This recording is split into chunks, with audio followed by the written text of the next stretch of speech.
Following the president's address at 10:30 tonight, Eastern Time. Fred, any late reports there on the ground action? Tom, we are picking up bits and pieces about ground fighting. One of the battles that we expected to be fought, in fact, we expected it to be fought 2 days ago prior to an invasion, was the battle for Faleka Island, which is the entrance to Kuwait City. Now, I have a map here to give you a distinction of where Faleka is. It's a 20-mile-long island, and it's right here, and it controls the access to Kuwait City and to the Kuwait Bay. Well, for several days now, U.S. aircraft have been dropping large, what we call daisy cutter bombs on this island because there were alleged to be 500 to 800 Iraqi soldiers with heavy artillery on this island. And we are told now that the Marines have now taken this island prior to the invasion, and one sketchy report we got, but we believe it to be accurate. We picked it up in radio intercepts as the Marines coming ashore on this island reported seeing a great many bodies already there. So one of the early battles of the war for Faleka Island, and we didn't expect it to last very long, and apparently it has not, Tom.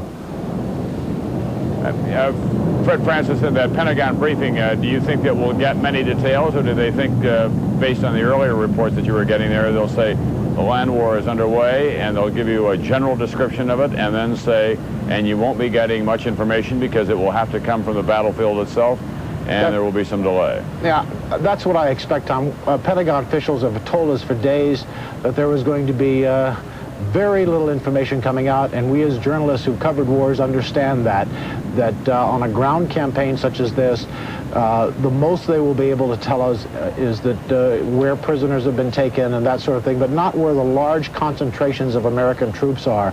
There are 4 to 5 divisions way out west. There are 4 to 5 divisions on the front. We do not know what they will do, but we expect in the next 24 to 48 hours to get a lot more information. In fact, get reports from the front with American reporters. But at this briefing, I expect very few details except perhaps some early casualties and some early prisoner numbers. But remember, Tom, it's the fog of war, and the first reports are almost always wrong, so they're going to be very cautious here. Yeah, and Tom, Tom, let me just make one other point here. This is not just a full American effort. I will tell you that there are Saudi, Kuwaiti, and Arab forces, Egyptians and Syrians on the front line, and we were told over the last several days by Pentagon officials that these Arab forces, led by the Saudis and the Kuwaitis, would be the first in, would be the first across the line, and they wanted it that way. They wanted it that way because they were the first endangered, and we are told that those Arab forces, led by the Saudis and the Kuwaitis, will also be the first into Kuwait City when it comes to that. Tom? Fred, now that the land war is underway, we can talk a little bit about what we picked up in the last 2 or 3 days or so. And it was, I think, Thursday that we began to get some indications from our own people who were up front that, in fact, February 24th, and that's the day that we're on now, would be, in fact, the day of the invasion. So they've had this one in mind for some time. I gather they just wanted to play out the final possible diplomatic card, but for several days now, it looked as if they had this invasion date in mind. There are a couple of reasons for that, Tom. We are told here by administration officials as well as Pentagon officials they had to let Gorbachev play out this hand, even though they knew that when the United States finally gave its list and said these are the ways you can withdraw, that it would be unacceptable to Baghdad, that it had to be played out.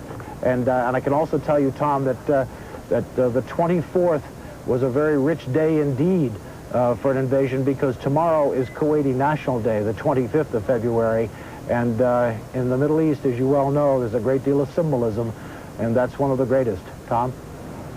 Thank you, Fred Francis, at the Pentagon. Earlier today, there was that tantalizing hit from the United Nations that Iraq indeed was ready to accept some of the United States UN resolutions, and it was John Dancy who was able to piece together the fact that it was probably just an informal chat between Mikhail Gorbachev and Tariq Aziz as Aziz was leaving Moscow.